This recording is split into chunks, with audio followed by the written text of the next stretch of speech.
Let my people go. That's right, folks. It is time for the Exodus. This is Pastor Ryan Stout over here at St. Peter's Lutheran Church, and this video is part of our CliffsNotes Confirmation series. The idea is that if a family is unable to attend our regularly scheduled confirmation class discussions and readings on the first and third Sunday of each month, this will help catch you up. Otherwise, if you're a member of our congregation or just somewhere out there online who wants to follow along at home, welcome. Today we are getting into the second book of the Old Testament, the second book of the Torah, the books of Moses, the Exodus. And up to this point, we've been going through Genesis, the story of the mythic beginnings of creation, our fall from grace, and God's plan to save the world through the people of Abraham, Isaac, Jacob, and the 12 tribes of Israel. But in many ways, all of that was prelude, because the Exodus is the story that makes God's people a nation. That really is the foundational tale of how Israel became Israel. Now, you may recall that at the end of Genesis, the end of the Joseph story, all 12 tribes of Israel had been resettled in the Goshen, the fertile Nile River delta in the nation of Egypt, because Joseph had become Pharaoh's right-hand man. And so Genesis ends on a happy note, with the promises of God clearly being fulfilled. Abraham had a family. That family has become a great people. But Exodus brings us a twist. After several generations living in Egypt, a new pharaoh, a new dynasty arises in that country. And this pharaoh is worried about the Israelites, about the Asiatics, as it were, because they are very numerous and they are prospering. So this new pharaoh, who does not know Joseph, enslaves the people of Israel, the Hebrews. And we start off in Exodus chapter 1, reading verses 6 through 14, and then verse 22, wherein we hear about the enslavement of God's people and also the murder of their children. Because what better way to keep a troublesome population from becoming so numerous as to be a threat than culling their babies? So we read the terrible tale of how the slaves' newborns were thrown into the river Nile. Then in chapter 2 of Exodus, verses 1 through 10, we read about the birth of Moses, and how Moses was born to a Hebrew family, and he was kept hidden for as long as possible. But, if you've had kids, you know how hard it is to keep a child hidden and quiet, especially when they reach the sort of toddler stage where they're climbing over everything like monkeys.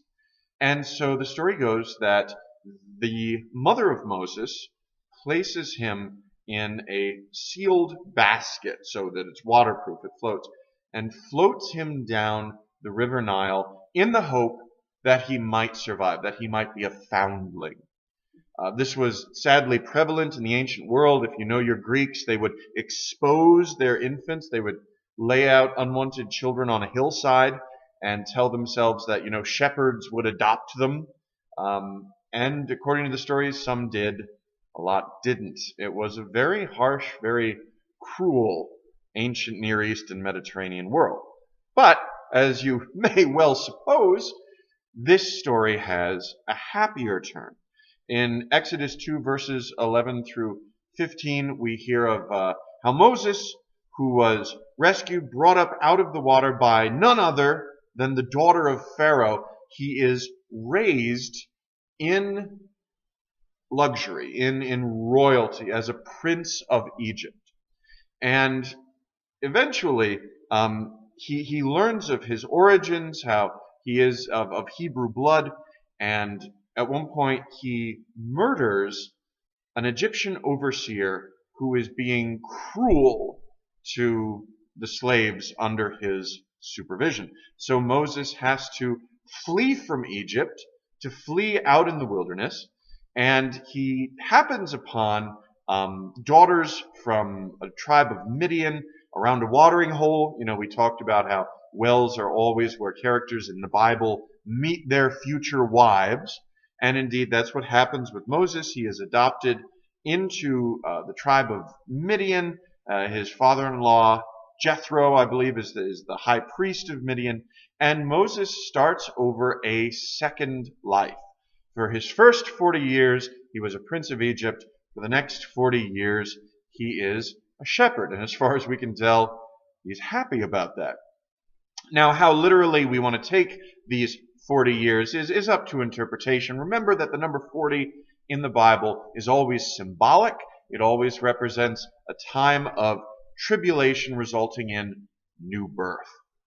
So anyway, we continue reading Exodus chapter 2, verse 23 through chapter 3, verse 8, and we hear of the burning bush. While tending his father-in-law's sheep, Moses sees a bush on fire up on a mountain in the wilderness. And this is not unusual in the ancient Near East, believe it or not. The bushes in the desert do fairly regularly burst into flames because of how hot and dry it is. What makes this situation unique, makes it miraculous, is that Moses can see that the bush is not harmed. It's on fire, but it's alive and it's thriving amidst the flames. And he knows that he has to go check this out. So he goes to the burning bush, and there he hears the voice of God, the voice of the God of Abraham, Isaac, and Jacob, who says, I have not forgotten my people, even in their slavery, and I'm going to set them free. I'm going to use you to set them free. And in chapter 3, verses 13 through 15, Moses says, who am I going to tell is calling? What is your name? And the God of his ancestors, the God who created the world, says, I am who I am. And that I am in Hebrew is Yahweh, which is the divine name of God. Yahweh does mean I am. It also means I was and I will be. So in some sense, it's a word that means eternal. It also means being, right? Everything that exists only because it is upheld in every moment of its existence by God, by the divine being with a capital B that makes our being possible. It's also been pointed out that Yahweh sounds like breath, like an inhale and an exhale. Regardless, this is the sacred name of God given unto Moses, by which the one God, the true God, will be known from here on out. In chapter 4, verses 1 through 5, God says to Moses, you're going to go to Pharaoh, you're going to tell him, let my people go. And Moses says, well, Pharaoh's not going to take me seriously. Who am I? A shepherd in off the wastes who's come to speak for the God of slaves? And so God gives him a series of signs to work, placing his hand in and out of his garment so that the hand turns white and then is healed. The staff through which Moses will work God's wonders, it turns into a snake, and when Moses grabs the end of it, it turns back into a staff. And in addition to these signs, these wonders, this mission, God also gives Moses a sidekick, because in chapter 4, verses 10 through 17, he says that Moses' brother Aaron will serve as Moses' priest. He says, I shall make you, Moses, as a god unto Pharaoh, and I shall make Aaron your priest. The thing with that staff, a little detail I like, is that in ancient Egyptian religion, in the hieroglyphs, in the books of the dead, when a soul is led safely through the underworld by a god, one of the signs that the god grants his protection is that the staff that the god carries morphs into a serpent that protects the mortal through the underworld, through hell, leading to new birth. So a staff that turns into a snake is the sign of a god in Egyptian religion. That's never explicitly pointed out in the book of Exodus, but I think it's an important detail that the Egyptians would have recognized. So going on to chapter 5 of Exodus, verses 1 and 2, 6 through 9. This is the famous scene where Moses goes before Pharaoh and says, "Let my people go." And Pharaoh says, "No." One of the reasons this is so famous, of course, is because the story of Moses and Pharaoh has been adapted into big budget movies over the decades. The Ten Commandments with Charleston Heston is still probably, the gold standard. Though in the late 90s, there was a wonderful animated version by DreamWorks starring every big name star of the day. It was called The Prince of Egypt. That's a pretty good one too. More recently, there was one with Christian Bale called Exodus, Gods and Kings. That one was, well, let's just say I would recommend the first two, right? The Ten Commandments of Prince of Egypt. Those are good, but of course they are adaptations. This is the original story that we're reading together here. Now, CliffsNotes version, right? We come now to the 10 plagues. What happens here is that every time Moses tells Pharaoh to let his people go, and Pharaoh says no, God, the one God, Yahweh, creator of all, executes a wonder that passes judgment on one of the gods of Egypt. And every time this occurs, Pharaoh relents and says, okay, and the plague, the wonder that judges the gods of Egypt, stops. And then Pharaoh goes back on his word and says, no, I'm not letting the slaves go. Pharaoh is a living God. I'm not going to listen to Moses. The 10 plagues, each of them is thematic. Each of them can be matched to an Egyptian god. Number 1 is Moses takes the staff God gave him and turns the Nile River to blood, right? The Nile is not just a god in Egyptian understanding. The Nile is Egypt itself. Without that river, there is no country, right? The plagues which follow have a sort of logic to them, okay? So the first plague is Nile turns to blood. Next, frogs come out of the river and just go everywhere, which you'd expect when the river's gone bad. Third is gnats. Of course, there's going to be clouds of bugs after all those frogs die. Number 4 is a mixture, which can be translated in different ways, but in Hebrew, it probably means wild animals sort of invading the houses of civilized Egypt. Number 5 is livestock disease. Number 6 is boils afflicting the people of Egypt. Number 7 is fire and ice, which appears to be a hailstorm, right? Thunder, lightning, hunks of ice falling from the sky.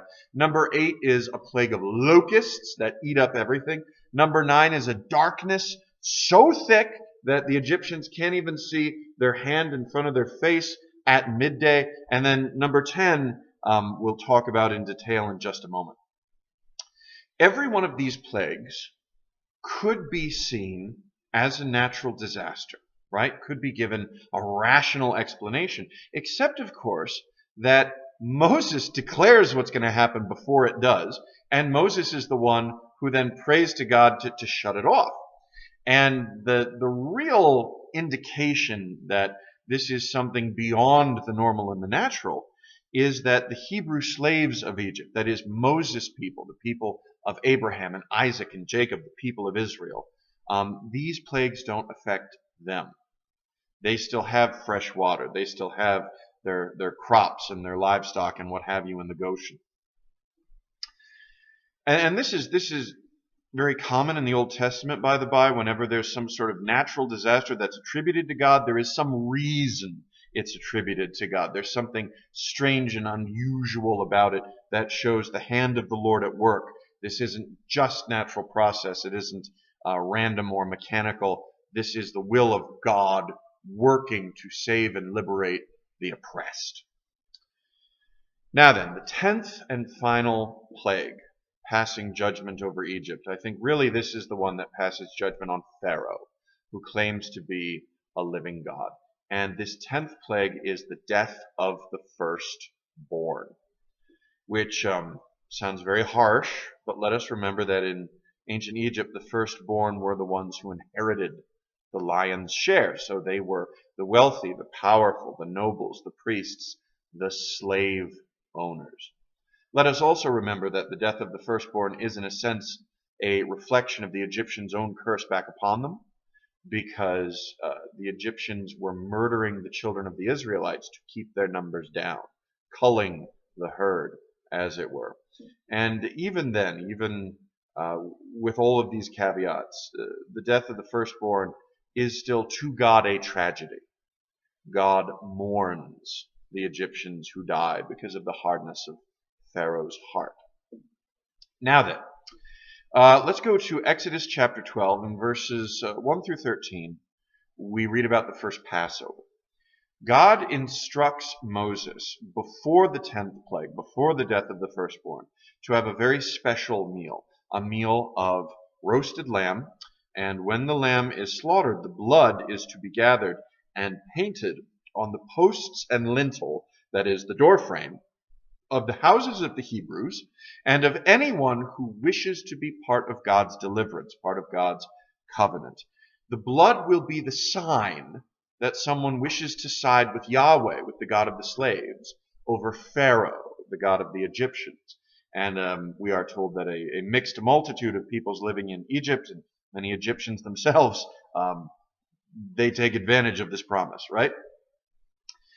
Now, this meal is to be eaten with loins girded, that is, ready for a journey with staff in hand, because deliverance is at hand. And the bread that is made for this meal, God says, will not even have time to rise, because that's how fast you will be delivered from slavery unto Pharaoh. So then, in chapter 12, verses 29 through 32, we hear about the death of the firstborn, the destroyer, the angel of death, what has you, goes through the land of Egypt, and anyone who opens the womb, that is, the firstborn of every woman, not man, dies, we are told. And this is the plague that finally breaks Pharaoh's resolve, and he says, you can leave. Your people are free. And as the Hebrew slaves leave Egypt, they are showered with gold and silver as they go by the Egyptians, and of course they are joined by a lot of Egyptians and other peoples living in Egypt. They are now brought into the covenant, into the people of Abraham. On chapter 13, verses 17 through 22, we read about how God led his people out into the wilderness with a pillar of cloud by day and a pillar of fire by night. This relates to how the Egyptians led their armies. They would actually have a staff with a flaming pot on it at night, so that the army knew what direction they were marching, and by day they would have another staff where the fire was sort of smothered, causing a lot of smoke to come out. So the pillar of fire by day and a pillar of cloud by night is God leading an army, not of Egyptian warriors, but of liberated slaves, of the oppressed. It's a very powerful image. And then in chapter 14, verses 21 through 27, the people reach the Sea of Reeds, or the Red Sea. And they look behind them and they see that Pharaoh is coming with all of his chariots and chariot drivers, and he's going to kill the Hebrews in the wilderness. Even though he finally set them free, even after 10 plagues, Pharaoh cannot accept defeat, cannot accept the judgment of his godhood as false, and so he comes to slay the Hebrews in the wilderness. Everybody's panicked, but you probably know the story. Moses takes the staff through which he works God's wonders, and the sea, the Red Sea, parts. It opens, and the waters pile up on either side like a wall. And the people of God, the slaves, pass through safely. And when the army of Egypt follows them in to slaughter them, Moses puts the staff down, the waters return, and they wash away the army of Pharaoh, so that the deliverance of the Hebrews is complete. They are saved in every sense of the term from the most powerful empire in the world. And it means a lot that God here has chosen an enslaved, impoverished, oppressed people to be his own, his special possession, through whom he is going to redeem the entire world. And he chooses them not only instead of, but actually against the most powerful empire of the day. Okay, now after this we get to Mount Sinai and the Ten Commandments. Jump ahead to Exodus chapter 19, verses 16 through 20. Mount Sinai is the sacred mountain in the wilderness where Moses first saw the burning bush while he was out, being a happy shepherd with a family before God called him to go back to Egypt. And in chapter 20, verses 1 through 20, God gives to Moses 10 commandments, a law that will take this people, this mixed multitude, this family of Abraham, and make of them a nation with a document given to them by God which states the covenant clearly and makes them his own people. I am the Lord your God. You shall have no gods before me. You shall not make for yourself any false idols.